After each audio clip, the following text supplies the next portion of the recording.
دوستوں کبھی سوچا بھی نہیں تھا وہ گھر جن کے بچوں کی آواز کسی غیر محرم نے نہیں سنی، وہ گھر جن کے بچوں کے چہرے کسی غیر محرم نے نہیں دیکھے، ان گھروں کے اندر جہاں پردے لٹکے رہتے ہیں، وہ گھر جو نقاب پوش ہیں، ان گھروں کے اندر ایسی ایسی نحوستیں انٹرنیٹ کے ذریعے اور سیل فون کے ذریعے سے پہنچ گئی ہیں کہ وہ بچے اور بچیاں بے پردہ ہو گئی، وہ کسی کے سامنے اپنا حجاب اٹھا کر اپنا چہرہ دکھائے۔ اس لیے فون کا صحیح استعمال کریں، جائز استعمال کریں، اور غلط استعمال سے اپنے آپ کو بچائیں، اور خود ہم اپنی کوشش بھی کریں اور ساتھ ساتھ اللہ سے یہ دعا بھی کریں، میرے پیارے اللہ انٹرنیٹ کے غلط استعمال سے، اس کے منفی استعمال سے اللہ میری اور میری نسلوں کی حفاظت فرما۔ میرے پیارے اللہ میرے لیے بچنا مشکل نظر آتا ہے لیکن آپ کے لیے بچانا تو آسان ہے، اللہ جی آپ عافیت کے ساتھ بچا دیجیے، آپ عافیت کے ساتھ بچا دیجیے۔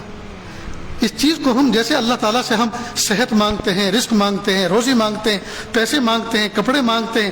اللہ سے دوسری نعمتیں مانگتے ہیں، جس طرح دوسری نعمتیں ٹوٹ کر مانگتے ہیں، اللہ تعالیٰ سے یہ چیز ہم دعاؤں میں بھیک میں مانگیں۔ میرے پیارے اللہ انٹرنیٹ کا غلط استعمال سے اللہ ہماری حفاظت فرمائے۔